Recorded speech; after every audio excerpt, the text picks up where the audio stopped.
सामने से पैनल कुछ इस प्रकार का दिखाई देते हैं।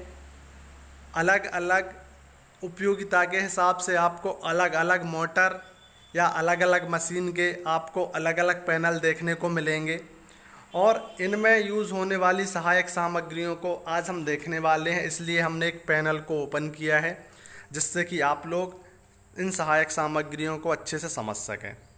जो सबसे पहला हमारा बिंदु है वह है रेसवे या केबल चैनल। आप देख सकते हैं कि जैसे हम घर में पीवीसी पाइप का यूज करते हैं ये वाला, उसी प्रकार से जो हमारा पैनल होता है उसमें रेसवे या केबल चैनल का यूज किया जाता है। इसमें से बहुत सारी वायर को इसमें से गुजारा जाता है। आप यहाँ देख भी सकते हैं, इसके अंदर से बहुत सारी वायरों को ले जाके यहाँ पर निकाला गया है। फिर आप यहाँ भी देख सकते हैं उन्हीं वायरों को केबल चैनल या रेसवे के माध्यम से नीचे लाके फिर दूसरी जगह जोड़ा गया है। जैसे हम केसिंग केपिंग में वायर को एक स्थान से दूसरे स्थान सुरक्षित ले जाने के लिए केसिंग केपिंग का उपयोग करते हैं, वैसे ही रेसवे का उपयोग, केबल चैनल का उपयोग पैनल में वायर को या वायरिंग को एक स्थान से दूसरे स्थान तक ले जाने के लिए किया जाता है। जो हमारा दूसरा बिंदु है वह है डिन रेल। डिन रेल थोड़ा सुनने में आपको अजीब लग रहा होगा, लेकिन यह भी पैनल के लिए एक बहुत उपयोगी सहायक सामग्री है। आप यहाँ ध्यान से देखें थोड़ा सा, एक लोहे की ये वाली आकृति, इस वाली एक लोहे की आकृति आपको दिख रही होगी। एक पट्टी यहाँ पर लगी है लोहे की और एक पट्टी आप यहाँ देखेंगे जिसमें ये बहुत सारी चीज़ें कसी हुई हैं। इसी को डिन रेल बोला जाता है। इस डिन रेल को इस प्रकार से कनेक्ट किया जाता है कि नट की सहायता से ऊपर कनेक्ट कर दिया जाता है और उसके बाद इसको नीचे ले जाते हुए पूरे में आप देखेंगे यहाँ पे यहाँ तक लाया गया है। यह जो पट्टी है यहाँ आप अच्छे तरीके से देख सकते हैं, जिसमें जो विभिन्न प्रकार के होल बनाए गए हैं, यह कहलाती है डिन रेल। ऐसी पत्तियाँ पैनल में 2 लगी हुई हैं, एक यहाँ लगी हुई है, एक यहाँ, और उपयोगिता के हिसाब से हम इनकी संख्या को बढ़ा सकते हैं। रेसवे, केबल चैनल या डिन रेल, हम इनको दोनों तरीके से चैनल में लगा सकते हैं। हम इसको हॉरिजॉन्टल और वर्टिकल दोनों तरीके से अरेंज करके अपना पैनल की वायरिंग इसमें कर सकते हैं। तो दूसरा आपको समझ में आया होगा कि डिन रेल क्या है। यह विभिन्न जो हमारी युक्तियां हैं उनको पैनल में अच्छी तरह से, जिससे कि वह अपने स्थान पर हिलेना या वर्किंग कर सकें, उनको बांधने के लिए जो पट्टी प्रयोग करते हैं, यह एल्युमिनियम इस्पात से बनी हुई पट्टी होती है, उसी को हम डिन रेल बोलते हैं। अब जो उसके बाद हमारा अगला बिंदु है वह है लग। केबल के सिरे को कनेक्टर में जोड़ने से पहले एक छोटी सी युक्ति लगाई जाती है जिसको लग बोला जाता है। हम आपको यहाँ लग दिखाने की कोशिश करेंगे। बहुत सारी लग यहाँ पर यूज की गई हैं पैनल में, आप लोग देखेंगे। देखिए, यदि हम बिना लग के किसी वायर को जोड़ते हैं तो उसके निकलने की संभावना बहुत ज़्यादा होती है, लेकिन जब हम एक लग के साथ एक वायर को जोड़ते हैं तो वहाँ पर वायर के निकलने की संभावना बहुत कम हो जाती है। क्यों? क्योंकि वायर बहुत अच्छी तरीके से कस जाता है। अब देखिए, यहाँ पर देखिए, एक केबल के सिरे पर ये यू आकार की जो संरचना है, केबल के सिरे पर ये यू आकार की जो संरचना है इसको लग बोला जाता है। ये वाली ये यू आकार की जो संरचना है इसको लग बोला जाता है। यह ओ आकार की, यू आकार की या उपयोगिता के हिसाब से आपको अलग अलग देखने को मिल जाएंगी। आप यहाँ भी देख सकते हैं, यहाँ थोड़ा बेटर समझ में आएगा आपको। ये वायर आया है, इसके सिरे पर लग को क्रिम्प किया गया है और क्रिम्प करने के बाद यहाँ पर इस कनेक्टर में क्या कर दिया गया है, इसको कनेक्ट कर दिया गया है। लग का काम वायर को कनेक्टर में अच्छी तरह से फिट हो सके उसके लिए हम लग का उपयोग करते हैं। सभी जो यहाँ देखिए इसमें भी ये लग सिंगल है, यहाँ पर इसमें वायर नहीं जुड़ा है। आप देख सकते हैं कुछ इस प्रकार से रहती है। देखिए मैं इसको ओपन करके आपको दिखाता हूँ जिससे कि आप देखिए इस प्रकार से रहती है, इस प्रकार से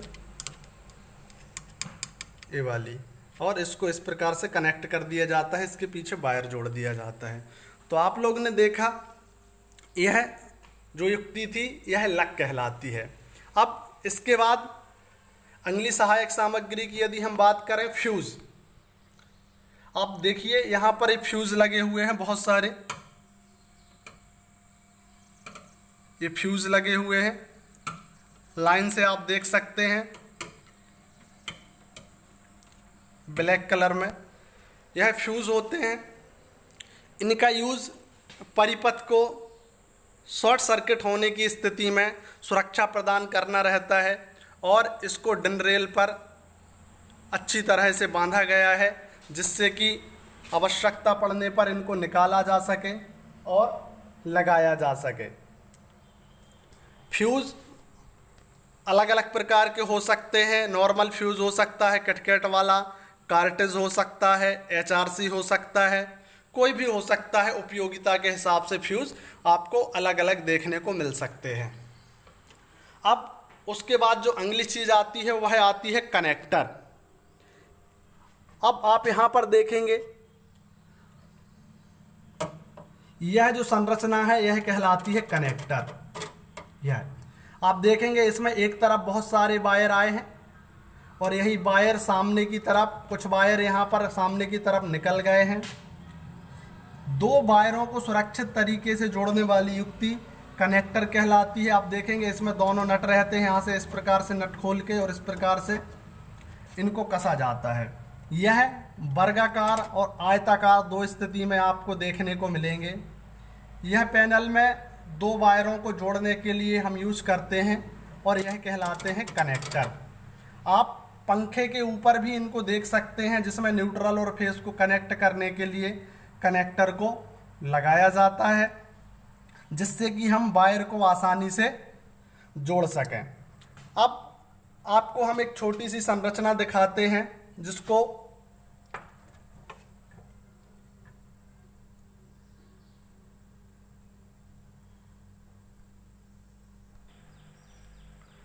पैनल सहायक सामग्री में अगला बिंदु है वह है इंडिकेटर। ये जो आप सभी देख रहे हैं यह इंडिकेटर हैं, अलग अलग कलर के हैं। यह हमें किसी भी सप्लाई की उपस्थिति को दर्शाते हैं। यह देख सकते हैं आप, ये जो सभी हैं यह क्या हैं, इंडिकेटर हैं। इंडिकेटर के बारे में आप सब जानते हैं कि सप्लाई की उपस्थिति दर्शाने के लिए हम इंडिकेटर का उपयोग करते हैं। उसके नीचे ये जो लगी हैं इनको पुश बटन बोला जाता है। इस प्रकार से दबा के इनका यूज किया जाता है। ये पुश बटन होती हैं, इस प्रकार से दबाकर इनका यूज किया जाता है। जब फॉल्ट वगैरह आता है तो यह पुश बटन अपने आप लॉक हो जाती हैं और उस फॉल्ट को निकालने के लिए या रिसेट करने के लिए, आप एक यह समझ लें कि किसी चीज़ को रिसेट करने के लिए हम किसका करते हैं, पुश बटन का यूज करते हैं। और इसी पुश बटन का आप लोगों ने यूज़ घर में भी देखा होगा, जहाँ पर आप जो आपकी सिंगल फेज मोटर है उसको चालू करने के लिए भी आप इसी पुश बटन का यूज करते हैं। यह भी एक सहायक सामग्री है जो पैनल में यूज की जाती है। जो हमारी अगली सहायक सामग्री है उसको केबल बंधक फीता या टाई बोला जाता है। आप लोग देखिए यहाँ बहुत सारे वायर आए हुए हैं बल्क में और इनको बांधने के लिए हम एक पीवीसी टाई का यूज़ कर रहे हैं। आप देखिए इस टाई का, यह आकार में छोटी बड़ी हो सकती है। इस प्रकार आप देखेंगे कि ऊपर से नीचे तक वायर को बांधने के लिए इसका यूज़ किया गया है। इसे ही केबल बंधक फीता या केबल टाई के नाम से जाना जाता है। आप पूरे इसमें देख सकते हैं कि जगह जगह पर इसका यूज किया गया है। यह देखिए इस प्रकार से।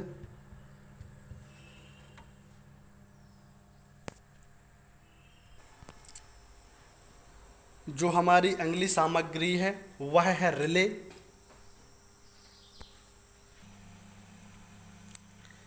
यह कुछ इस प्रकार से दिखाई देती है पूरा कंप्लीट होने के बाद। आप यहाँ देख भी सकते हैं over current and earth fault protection relay.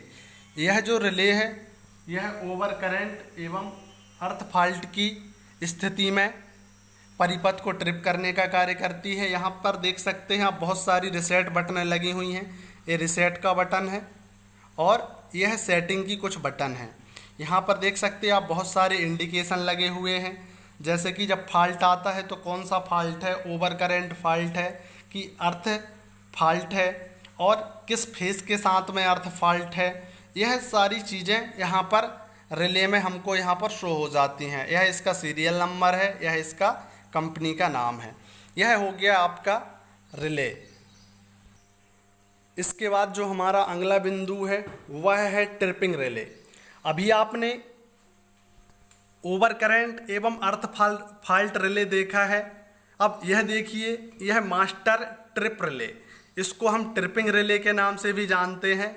यही वो रिले होता है जो परिपथ को ट्रिप करने का कार्य करता है। यह परिपथ को ट्रिप करेगा और जब तक आप इसको रिसेट नहीं करोगे, यहाँ देखिए अभी ये वाइट कलर है, यह रेड हो जाता है और इसको इस प्रकार से रिसेट किया जाता है। यह मास्टर रिले या ट्रिपिंग रिले के नाम से जाना जाता है। यह इस प्रकार से दिखाई देता है सामने से। यदि हम इसको पीछे से देखें तो यह हमें इस प्रकार की संरचना होती है। आप लोग देख सकते हैं ये दोनों ही रिले लगे हुए हैं और यह इसके टर्मिनल हैं। यह परिपथ को ट्रिप करने का कार्य करते हैं। इस पैनल में यदि हम रिले बोलें तो इसमें आपको ओवर करंट रिले भी मिल जाएगा, अर्थ फॉल्ट रिले भी मिल गया है। यह देखिए ओवर करंट और अर्थ फॉल्ट रिले, उसके साथ में ट्रिपिंग रिले। इसमें तीनों रिले के कॉम्बिनेशन से इस पैनल को अच्छी तरह से ऑपरेट किया जाता है। और भी इसमें बहुत सारी सहायक सामग्रियां लगी हुई हैं जो आप लोग इसमें देख सकते हैं, लेकिन जो आप लोगों के लिए उपयोगी सहायक सामग्रियां हैं उनको हम एक्सप्लेन करने की कोशिश करते हैं, जिससे कि आप उनको अच्छी तरह से समझ सकें। आपने यह भी एक संरचना देखी होगी, यह वाली, इसको भी लोग रिले बोलते हैं और यह भी रिले होता है। यह भी कुछ कंडीशन पे परिपथ को ऑन तथा ऑफ करने का कार्य करता है कि कभी हमने एक टर्मिनल पर इसमें एसी दी तो डीसी मिल जाती है कुछ निश्चित वोल्ट की, और यदि हमने दो टर्मिनल पर सप्लाई दी तो एक निश्चित वोल्ट के बाद यह ट्रिप कर देता है। ऐसी भी इसमें कुछ विशेषताएं होती हैं। उसके बाद जो हमारा अगला बिंदु है वह है बजर। यह देखिए जो एक काले कलर का लगा हुआ है इसको बजर बोला जाता है। बजर, यह इसकी दो वायरिंग होती है जो परिपथ में कनेक्ट कर दी जाती हैं, इसको बजर बोला जाता है। बजर का यूज़ फॉल्ट आने पर जो यहाँ पर ऑपरेटर होते हैं उनको जानकारी देना होता है एक अलार्म के माध्यम से कि यह परिपथ आपका ऑफ हो गया है, और अलार्म परिपथ ऑफ होने की स्थिति में बजता है और उसको रिसेट किया जाता है। रिसेट होने के बाद ही आपका अलार्म आवाज़ करना बंद करता है, उसके बाद ही यहाँ से क्या है लाइन चालू की जाती है। अभी हमने आपको यहाँ पर छोटी साइज़ के कनेक्टर दिखाए थे, यहाँ आप लोग बड़ी साइज़ के कनेक्टर देख सकते हैं। यह सब बड़ी साइज़ के कनेक्टर हैं जो भी एक डिन रेल पर कसे हुए हैं। केबल बंधक फीता आप यहाँ भी देख सकते हैं अच्छे तरीके से, यह केबल बंधक फीता या केबल टाई। फ्यूज भी आप लोग ने देखा है आज। फ्यूज के साथ देखिए इसमें कुछ रजिस्टर भी लगे हुए हैं, ये रजिस्टर हैं। इस प्रकार से एक पूरे कंट्रोल पैनल को बहुत सारी सहायक सामग्रियों की मदद से अरेंज किया जाता है। इसमें एक कुछ विशेष प्रकार की डिवाइस लगी हैं जो सिम के माध्यम से परिपथ को ऑन तथा ऑफ होने की जानकारी एक दूसरे स्थान पर देती हैं।